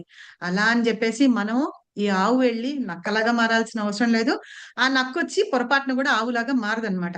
అలాగే మనం అందరం కూడా ఏంటంటే మనం చేస్తున్నప్పుడు భక్తి అవి చేస్తున్నప్పుడు వెనక పట్టుకొని లాగేవాళ్ళు, విమర్శించే వాళ్ళు చాలా మంది ఉంటారు. అప్పుడు ఏం చేయాలి మనం? మన పద్ధతి మనది. మన గురువులు మనకి ఏం చెప్పారు? పొద్దున్నే లేవండి, మంగళారతి చేయండి, చాంటింగ్ చేయండి, ప్రసాదం తినండి, అడ్డమైన చోట్ల తినకండి. ఎందుకు అంటే వాళ్ళ కాన్షియస్ ఏదైతే ఉందో అది మనకు వస్తుంది కాబట్టి మనల్ని బయట తినద్దని చెప్పారు. మనకి ఎన్ని లాభాలు ఉన్నాయి బయట తినకపోతే. వాళ్ళు ఎప్పుడు వండారో తెలీదు, దేనితోటి వండారో తెలీదు, ఎలా వండారో తెలీదు, అందులో ఏమేమి వేసి వండారో తెలీదు. మనం హాయిగా ప్రశాంతంగా ఇంట్లో చక్కగా కొంచెం బొంబాయి రవ్వ ఉప్మా చేసుకొని తిన్నా హాయిగా ప్రశాంతంగా ఉన్నామంటే అదే చాలా ఇది. బయట తిని డబ్బులు ఖర్చు పెట్టుకొని అడ్డమైన రోగాలు తెచ్చుకొని ఆ రోగాలకి మందుల కోసం డాక్టర్ల దగ్గరికి వెళ్లే బదులు హ్యాపీగా మనం తినేది మనం ఇక్కడ తిందాము, మనం వండుకొని. సో ఎవరన్నా మనల్ని హోటళ్లలో తినట్లేదని, లేకపోతే ఎవరితోని పార్టీల్లో కాలేట్లని విమర్శించారనుకోండి, మీ పద్ధతి మీది, మీరు తినండి, మా పద్ధతి మాది. సరేనా? అలా చెప్పుకోండి, అలా ఉండండి. అంతే తప్పించి ఎవరన్నా ఏదన్నా అన్నారు అని కానీ మనం భక్తి నుండి మనం బయటకు పడాల్సిన అవసరం లేదనమాట. ఇదే మనకి ఏదన్నా కష్టం వస్తే ఎవరైనా తీరుస్తారా? ఎవ్వరూ తీర్చరు. మన ప్రాబ్లం కి మనమే సొల్యూషన్ వెతుక్కోవాల్సి వస్తుంది. అదే మనం కృష్ణకి చెప్పామనుకోండి, కృష్ణ ఏం చేస్తారు? ఆ బుద్ధి మనకి కలిగిస్తారు, లేకపోతే ఏదో రకంగా ఎవరి ద్వారా అన్నా మనకి సహాయం చేస్తారనమాట. మీ అందరి విషయాల్లో ఎప్పుడన్నా అలా జరిగిందా? ఒక్కొక్కసారి కాకపోతే ఒక్కసారన్నా జరిగిందా? జరిగింది మాతాజీ. జరిగింది కదా. అలాగా కాబట్టి మనం ఏం చేయాలంటే, మనకి ఏదన్నా ప్రాబ్లం వచ్చింది అనుకోండి, ఆ ప్రాబ్లం మీదే మనం మాట్లాడుకోకుండా, ఆ ప్రాబ్లం గురించి ఎక్కువ ఆలోచించుకోకుండా, మనం ఎవరన్నా ఏమన్నా మాట అన్నారు అనుకోండి, అది వాళ్ళ కర్మకి. ఒక్కటి గుర్తుపెట్టుకోండి, ఆ పులికి ఎలా అయితే పనిష్మెంట్ ఇచ్చిందో ఆ మృగరాజు, సింహము, అలాగా మనకి కూడా మనం పనిష్మెంట్ ఇచ్చుకోవాలన్నమాట. అనవసరమైన వ్యక్తులతోటి వాదులాడడము చేయకుండా మన పద్ధతి ఏంటి? మనం చాంటింగ్ చేసుకోవాలి, మన పనులు మనం చేసుకోవాలి. అలా చేసుకుంటూ ఎవరన్నా ఏమన్నా అన్నారంటే బాధపడొద్దు, ఏమి అనొద్దు. ఆ టైం తీసుకొని ఒక రౌండ్ చాంటింగ్ చేసుకోవడానికి ఉపయోగించుకోండి. అలా చేసుకుంటూ చేస్తే గనక మనం ఏంటంటే కృష్ణ కాన్షియస్ లో ఉంటాము. అప్పుడు 24 గంటలు అంటే మనకి కృష్ణ మీదే ఇంకా నమ్మకము, ధ్యాస అవి పెరుగుతాయన్నమాట. అప్పుడు మన మైండ్ స్టేబుల్ గా ఉంటుంది. చంచలం హి మన కృష్ణ అని అర్జునుడు కూడా చెప్తాడు. మనస్సు ఇలా వెళ్ళిపోతూ ఉంటుంది, దాన్ని పట్టుకొని లాక్కురండి, లాక్కొచ్చి కూర్చోపెట్టి దానికి చెప్పండి, మనం కృష్ణ మీద కాన్సన్ట్రేట్ చేయాలి తప్పించి వేరే దాని మీద కాన్సన్ట్రేట్ చేయొద్దు. కాబట్టి ఎవరన్నా ఏమన్నా అన్నారనుకోండి, బాధ అనేది అనిపిస్తుంది, మనందరం మనుషులమే కాబట్టి. ఆ బాధని ఏంటంటే రోజుల తరబడి, నెలల తరబడి అలా పెట్టుకొని బాధపడకుండా దాన్ని కొంచెం అక్కడ వదిలిపెట్టేసి మనం మన మనసుని వేరే దాని మీద, అంటే భగవంతుని దాని మీద చదవడము, దేని మీదన్నా ధ్యాస పెట్టుకోండి. లేదు అంటారా, మీ ఎవరైనా మంచిగా భక్తి గురించి చెప్పడమో, భగవంతుడి గురించి చెప్పడమో చెప్పే వాళ్ళతో మీరు కాసేపు మాట్లాడండి. సరేనా? మాట్లాడి చేయండి. ఇంకొక విషయం ఏంటంటే, కొంతమంది ఉంటారు, మన ప్రాబ్లమ్స్ ఎవరికన్నా చెప్పుకున్నాం అనుకోండి, మాతాజీ మీరు చెప్పొద్దా, ప్రాబ్లమ్స్ చెప్పుకోవచ్చు కదా ఇది అని. మొన్ననే నేను ఒక లెక్చర్ విన్నాను, గౌరగోపాల్ దాస్ ప్రభుది. మీరు కూడా కావాలంటే వినండి. We should not share our pain with anybody. ఎప్పుడైనా సరే కబీర్ దాస్ కూడా చెప్తారనమాట, మనలో ఉన్న బాధనిట ఎవరికన్నా చెప్పుకున్నాం అనుకోండి, చెప్పుకుంటే వాళ్ళు దాన్ని దానికి సొల్యూషన్ వాళ్ళ దగ్గర ఉండదు నిజంగా చెప్పాలంటే. కాకపోతే మనం ఏమనుకుంటాం, మన మనసులో ఉన్న బాధని వాళ్ళకి చెప్పుకుంటే తగ్గుతుంది అని, అది మన ఫీల్ అంతే తప్పించి నిజంగా తగ్గేదే ఉండదు. వాళ్ళకి చెప్పుకోవడం మూలంగా ఆ బాధ ఇంకా ఎక్కువ అవుతుందిట. వాళ్ళు ఏం చేస్తారట, దాన్ని ఆయుధంలాగా తీసుకొని వాళ్ళు మన మీద ఇంకొంచెం బాధ కలిగించేటట్టుగా చేస్తారట. ఇప్పుడు ఒక పుండు ఉందనుకోండి, ఏదైనా పుండు ఉంటే ఆ పుండు మీద ఏంటంటే మధ్య మధ్యలో మనం పనులు చేస్తూ ఉన్నప్పుడు ఏదైనా దెబ్బ తగులుతుంటే ఎంత బాధ అనిపిస్తుందో, మన పెయిన్ ని ఇంకొకళ్ళకి చెప్పుకున్నప్పుడు వాళ్ళు చేసే చేష్టలు గాని, వాళ్ళు మాట్లాడే మాటలు గాని అలా ఇంకా గుచ్చుతున్నట్టుగా అనిపిస్తుందిట. కాబట్టి మనం ఎప్పుడు ఎవరికి షేర్ చేసుకోవద్దు. మీరు అంటే ఎవరికి షేర్ చేసుకోవద్దా అంటే, మీరు చూడండి ఎవరికి షేర్ చేసుకోవాలో వాళ్ళు మీకు ఒక ప్రాబ్లమ్స్ ని 10 మంది ముందు చెప్పి మిమ్మల్ని ఏంటంటారు, బజారును పడేయడం అంటారు చూసారా, వాళ్ళ మీద అంతా జోకులు వేసుకొని చేయడం చేస్తూ ఉంటారు చూసారా, అంటే ఇన్సల్ట్ చేయడం అన్నమాట. ఎంత మందిలో ఉన్నా సరే వచ్చి ఇదిగో పలానా వీళ్ళకి ఇట్లా ప్రాబ్లం వచ్చిందిట అని ఇన్సల్ట్ చేసి వాళ్ళు వాళ్ళ ఆనందం కోసం మీ బాధను ఉపయోగించుకుంటూ ఉన్నారంటే అలాంటి వాళ్ళకి మీరు చెప్పుకోకుండా ఉండడమే బెస్ట్ అండి. కాబట్టి ఏం చేయండి, మీకు ఏదైనా ప్రాబ్లం వచ్చినా కృష్ణకి చెప్పండి. ఇప్పుడు ఎవరైనా మిమ్మల్ని అన్నారు, సపోజ్ నన్నే అన్నారు అనుకోండి, నేను ఎవరికి వెళ్ళి చెప్పాలి? చెప్తే మా ఆయనకి చెప్తే నువ్వు నోరు మూసుకొని ఉండలేవా అని మా ఆయన అంటాడు. మా అమ్మాయికి చెప్తే మా అమ్మాయి ఏమంటుంది, అమ్మ ఎందుకమ్మా అనవసరంగా నువ్వు అందరికీ సొల్యూషన్స్ చెప్తావు కానీ వాళ్ళందరూ నిన్ను ఎందుకు అంటున్నారు, నువ్వు అంత లీనియన్స్ ఇవ్వకు వాళ్ళకి అని మా అమ్మాయి నాకు సలహా చెప్తుంది. అంటే రివర్స్ లో తిట్లు నాకే జరుగుతున్నాయి. కానీ సైలెంట్ గా ఉండడం ఏం చేయాలంటే కృష్ణకి చెప్పుకొని నేనేమన్నా తప్పు చేశానా, తప్పు చేయలేదా అనుకుంటే కనుక ఓకే. కాబట్టి భగవంతుడి నామాన్ని జపించుకోండి, చెయ్యండి, అలా చేసుకోండి. కాదు అంటే నాకు ఇలా లేరు కాబట్టి మీకు అందరికీ ఉండాలి లేరు అని చెప్పను. కాబట్టి చూసుకోండి, చూస్ చేసుకోండి ఎవరిని అని. ఏదన్నా ఇంకో ప్రభు ఒకటి చెప్తారనమాట, మనకి ఏదన్నా వేలికి దెబ్బ తగిలింది అనుకోండి, మార్కెట్ లో నుంచొని మనం ఇది అమ్ముతున్నట్టుగా ఇదిగో నా వేలికి దెబ్బ తగిలిందని మన పెయిన్ అందరికీ చూపించి మనం చెప్పాం కదా, 10 మందికి చెప్తే 10 మంది 100 మంది అవుతారు, 100 మంది 1000 మందికి తెలుస్తుంది. కాబట్టి అలా చేసుకోవద్దు, చెప్పొద్దు అని చెప్పి చెప్తారనమాట. నాకు ఆ లెక్చర్ మాత్రం చాలా బాగా నచ్చింది. మీకు ఎవరికన్నా టైం ఉంటే, ఇంగ్లీష్ మంచిగా అర్థమవుతుంది అనుకుంటే కనుక వినండి, ఆ లెక్చర్ వినండి. మొన్న 3 days బ్యాక్ వచ్చింది ప్రభుది. సో అట్లాగా ఏంటంటే మన బాధని వేరే వాళ్ళతోటి షేర్ చేసుకునే కంటే కూడా మనం దాన్ని దిగమింగుకోవడమో, లేకపోతే తృణాదపి సునీచేనా అని అన్నాం కదా, ఆ సహనం అనేది మనం ఓర్పుతో ఒలిపించుకుంటూ ఉంటే గనక అలాంటి వాళ్ళు మనకి కృష్ణకి ఇంకా ఇష్టమైన వాళ్ళు అవుతారనమాట. కాబట్టి అలా చేస్తూ మనం 24 గంటలు కృష్ణ నామాన్ని జపించేస్తూ కృష్ణనే మన జీవితంలో లక్ష్యంగా పెట్టుకొని మన బుద్ధి అవన్నీ కూడా ఆయన మీద ఉపయోగిస్తుంటే కంపల్సరీగా మనం ఎక్కడికి వెళ్తాము? కృష్ణధామానికి వెళ్తాం. కృష్ణధామానికి వెళ్తాం అన్నమాట. సో ఇది ఇవాళ క్లాసు. తర్వాత నెక్స్ట్ వీక్ మనము 8.14 ఉంది.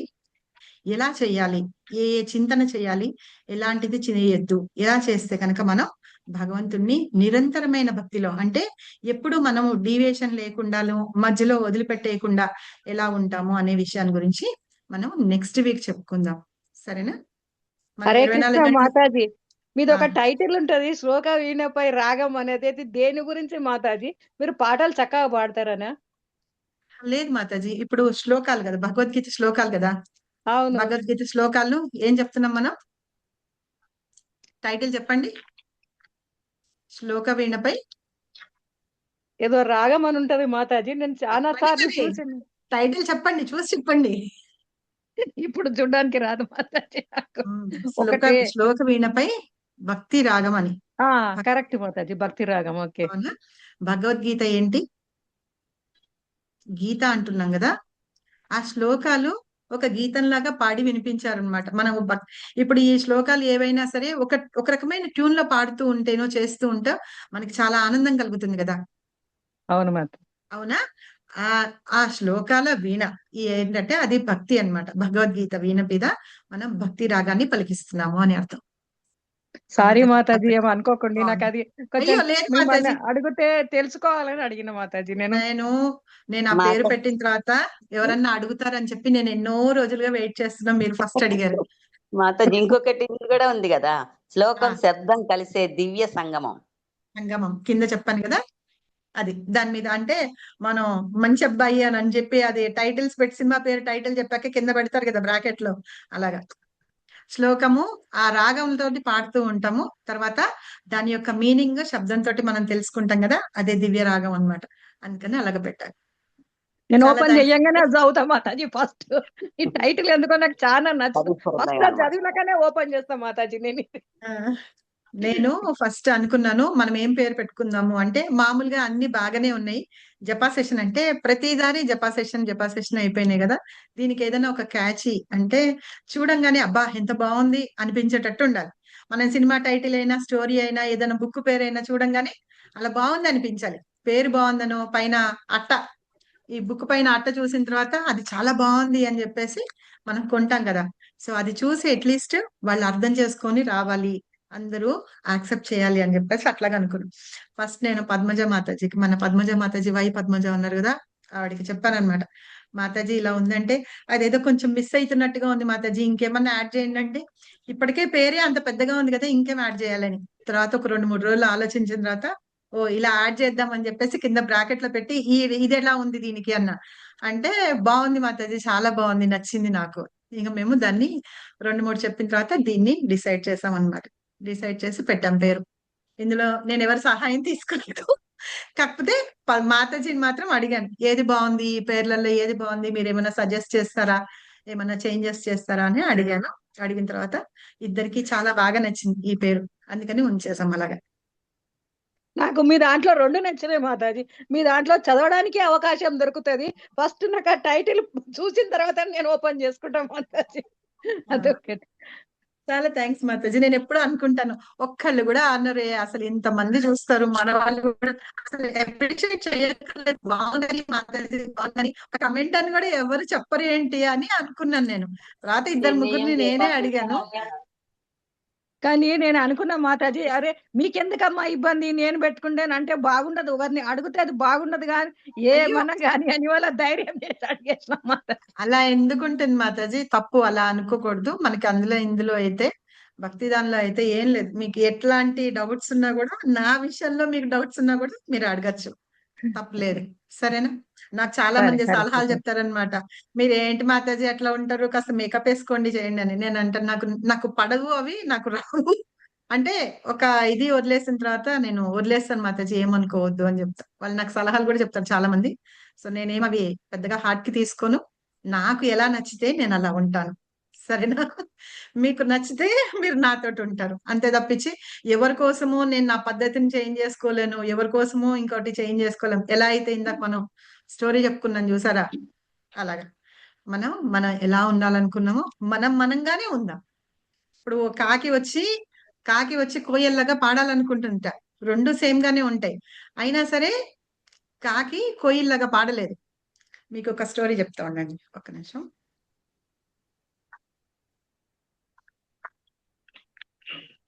అర్జునుడు అనుకుంటా, అర్జునుడు వీణ వాయిస్తాడు కదా, అవునా? వీణ వాయిస్తాడు, బాగా పాడతాడు. ద్రౌపదికి చాలా ఇష్టం అవుతుందట. అయితే ఒక రోజు భీముడు అంటాడట, నేను కూడా అంత బాగా పాడతాను అని చెప్పేసి భీముడు పాడడం మొదలు పెడతాడట. కానీ అది అంత భయంకరంగా ఉంటుంది. కానీ భీముడు చాలా కోపిష్టి కదా, ఆయనకి చెప్పే వాళ్ళు ఎవరు ఉండరు అనమాట. అయితే ద్రౌపదికే చెప్తారనమాట, మేమందరం భరించలేకపోతున్నాము, ఆ భీముడికి నువ్వేదో ఒకటి చెప్పమ్మా అని చెప్పి. అంటే అప్పుడు ద్రౌపది దేవి వెళ్ళి చెప్తుందట, నువ్వు ఇక్కడ కంటే కూడా కొంచెం ఆ అడవుల్లోనో గార్డెన్ లోనో వాటిల్లో కూర్చొని కొంచెం ప్రాక్టీస్ చేసావనుకో, అప్పుడు నీకు గొంతు పెద్దగా అంటే హై పిచ్ లోకి వస్తుంది, చాలా బాగా పాడగలుగుతావు, నువ్వు అక్కడ ప్రాక్టీస్ చేసుకోమని చెప్తుంది అనమాట. అవును కదా, కరెక్టే కదా అని చెప్పేసి భీముడు వెళ్తాడు అనమాట. వెళ్తే అక్కడ వెళ్ళి ప్రాక్టీస్ చేస్తూ ఉంటాడు. ప్రాక్టీస్ చేస్తూ ఉంటే అక్కడ అటువైపు వచ్చే వాళ్ళందరూ భీముడి గొంతు విని పారిపోతూ ఉంటారనమాట. పారిపోతూ ఉంటే భీముడికి అసలు అర్థం కాదు, వాళ్ళు పారిపోతున్నారా, నన్ను చూసి భయపడి పారిపోతున్నారా, లేకపోతే నా గొంతు వినలేక పారిపోతున్నారా అని అర్థం కాదనమాట భీముడికి.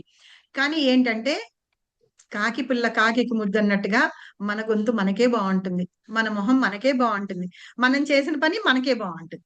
సో అట్లాగా ఏంటి భీముడు అనుకుంటాడట అని, ఒక రోజు ఒక అతను గాడిదలను అవేమో తీసుకొని వస్తే అవి కూడా పారిపోతున్నాయట. పరిగెత్తుకొని వెళ్ళి వాడిని పట్టుకుంటాడు అనమాట. ఇలా భీముడు ఇంకా బలంగా ఉంటాడు ఇంత కదా, ఇలా పట్టుకొని మెడకే పట్టుకొని, ఎందుకు నువ్వు అలాగా పారిపోతున్నావు, ఏంటి సంగతి, అందరూ పారిపోతున్నారంటే వద్దు అని చెప్పడు.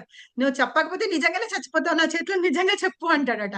చెప్తే మీ గొంతు అస్సలు వినలేకపోతున్నాం బాబు, మేము భరించలేకపోతున్నాము, కాబట్టి అందుకని పారిపోతున్నాము, అది వినడానికి కర్ణ కఠోరంగా ఉంది అని చెప్తాడట.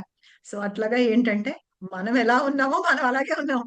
అనవసరమైన వాటన్నిటిని మనం తెచ్చుకొని పెట్టుకున్నాం అనుకోండి, మనకి అది సరిపోను కూడా సరిపోదు.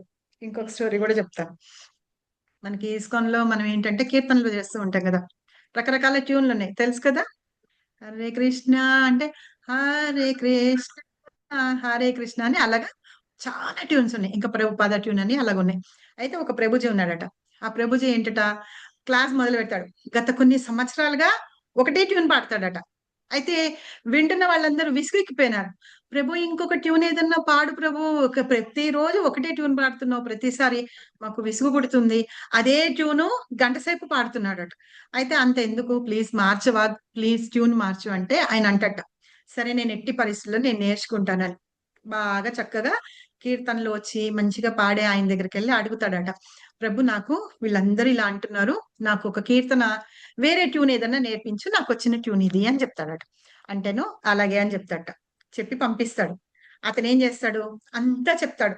చెప్పి కూర్చొని నమో విష్ణు పాదాయ కృష్ణ ప్రశ్రాయబోతులే శ్రీమతి జయపత భక్తి వేదాంత స్వామి నీతి నామిని నమస్తే సరస్వతి దేవి గౌరవాణి ప్రచారం నిర్విశేష శూన్యవతి పాశ్చాత్యస్తారని హరే కృష్ణ అని మొదలు పెడతాడు. ఇక అంతే, మళ్ళీ పాత ట్యూనే వచ్చేస్తుంది అనమాట. అయితే మొత్తం అందరూ అబ్బా మళ్ళీ ఇదే ట్యూన్ మొదలు పెట్టాడు అనుకుంటారు. సరే క్లాస్ చెప్పాడు, వెళ్ళిపోయాడు. ఇప్పుడు ఎట్టి పరిస్థితిలో అంటే మళ్ళీ ఆయన దగ్గరికి వెళ్తాడు. నేను ఇలాగే చేశాను, అలాగే 3-4 సార్లు అయితే ఇలాగే అవుతుంది. సరే ఒక పని చేద్దాం, నువ్వు క్లాస్కి వెళ్తావు కదా, క్లాస్కి వెళ్ళినప్పుడు ఏం చేయంటే నేను నీకు అప్పుడే ఈ ట్యూన్ చూపిస్తా, వినిపిస్తా. ఆ ట్యూన్ అనుకుంటూ అనుకుంటూ అదే పాడుకుంటూ వెళ్ళి స్టేజ్ మీద కూర్చొని నువ్వు క్లాస్ లో కూర్చొని అదే ట్యూన్ పాడు అని చెప్తాడు. సరే అలాగే పాడుకుంటూ వెళ్తాడు. బస్ ఎక్కుతాడు, వెళ్తాడు లెక్చర్ చెప్పడానికి వేరే చోటకి, ఏదో హౌస్ ప్రోగ్రామ్స్ కి వాటికి వెళ్తాడు కదా, మొత్తానికి వెళ్తాడు, వెళ్ళి కూర్చుంటాడు అనమాట. కూర్చొని అప్పటి వరకు కూడా అదే అనుకుంటాడు. ఈవెన్ ప్రభుపాద మంత్రం కూడా అదే చెప్తాము అంటే, ప్రభుపాద ప్రణామ మంత్రం ఇందాక మనం చెప్పింది కూడా అదే చెప్తాం అనుకొని ఆ ట్యూన్ లోనే చెప్తాడు. అందరూ హరి బోల్ అని అరుస్తారు. ఓకే, వెంటనే ఈయన ట్యూన్ మర్చిపోయినాడు. మళ్ళీ హరే కృష్ణ అబ్బా మళ్ళీ ఈసారి కూడా మర్చిపోయినాడు. అంటే మన పద్ధతి ఏదైతే ఉందో అది మనం వదలలేం అనమాట. అలాగే ఉంటూ మనం మారలేము. కాబట్టి ఏంటంటే మనం ఎలా ఉన్నామో అలా ఉంటేనే బాగుంటుంది. కొత్త కొత్త రంగులు తెచ్చుకొని పెట్టుకోవాలంటే మనం చేయలేమన్నమాట. కాబట్టి ఒకే పద్ధతిలో ఉంటూ మన పద్ధతిలో మనం ఉంటే గనక మనకి బాగుంటుంది. అలాగే మనం ముందుకి వెళ్ళగలుగుతాం. భగవంతుడు తల అందరికీ ఒక్కొక్క రకమైన ఇది ఇస్తాడు. ఏంటంటే కొంతమంది అందంగా ఉంటారు, కొంతమంది పెద్ద జుట్టు ఉంటుంది, కొంతమంది కళ్ళు చాలా బాగుంటాయి, కొంతమంది మాట్లాడే చాకచక్యం ఎక్కువ ఉంటుంది, కొంతమందికి కీర్తన ఉంటుంది, కొంతమంది డాన్స్ చేస్తూ ఉంటారు. అలాగా వాళ్ళకి ఇచ్చిన గుణాలు కళలు ఏవైతే ఉన్నాయో వాటినే మనం అభివృద్ధి చేసుకుంటూ మనం అట్లాగా ఉండడం. పైగా అవన్నీ కూడా ఏంటంటే కృష్ణుని సేవలో ఉపయోగించాలన్నమాట. అంతే తప్పించి మనం లేనివన్నీ తెచ్చి పెట్టుకుంటే ఇలాగే భీముళ్ళగానో ఇలాగా ఉంటాం అన్నమాట. సరేనా? కానీ కాబట్టి మేకప్ మీరు వేసుకున్న మనుషులను మళ్ళీ మేకప్ లేకుండా చూడలేం మాతాజీ మనం. వాళ్ళు చాలా ఘోరంగా ఉంటారు. అందుకని న్యాచురల్ గా ఉండడమే బెస్ట్. అది మనకి చెప్తూ ఉంటారు కదా. కాబట్టి మనం ఎలా ఉంటే అలాగే మనం ఉండాలి. మన భక్తి కూడా అలాగే చేసుకుంటూ ఉంటే భగవంతుడు కూడా అలాగే ఇష్టపడతాం అన్నమాట. ఇష్టపడతారు భగవంతుడు కూడా మనల్ని. ఓకేనా? Thank you very much. భగవద్గీతకి జై, శ్రీల ప్రభుపాద్కి జై, శ్రీల గురుదేవ్కి జై, నిత్య గౌ సీతనాథ్ ప్రేమానంది పంచాకల్పతరుభ్యశ్చ కృపా సింధుభ్యో చ పతితానాం పావనేభ్యో వైష్ణవేభ్యో నమో నమః. అనంత కోటి వైష్ణవునికి జై, అనంత కోటి ఆచార్యునికి జై, శ్రీల ప్రభుపాదకి జై, శ్రీల గురుదేవ్కి జై, నిత్య గౌ సీతనాథ్ ప్రేమానందే. హరి హరి బోల్. Thank you very much. మనం మీ న్యాచురాలిటీని చూసి అక్కడ టెంపుల్లో గుర్తుపట్టిన మాతాజీ మీరే. టెంపుల్లో మీతో మాట్లాడిన మీకు గుర్తుందో లేదా కానీ. అవును. మాతాజీ ఒక చిన్న విషయం షేర్ అడగాలనిపిస్తుంది. అంటే ఇప్పుడు రికార్డింగ్ ఆఫ్ చేసేయచ్చా? డౌట్లు ఏమన్నా ఆఫ్ చేసేనా?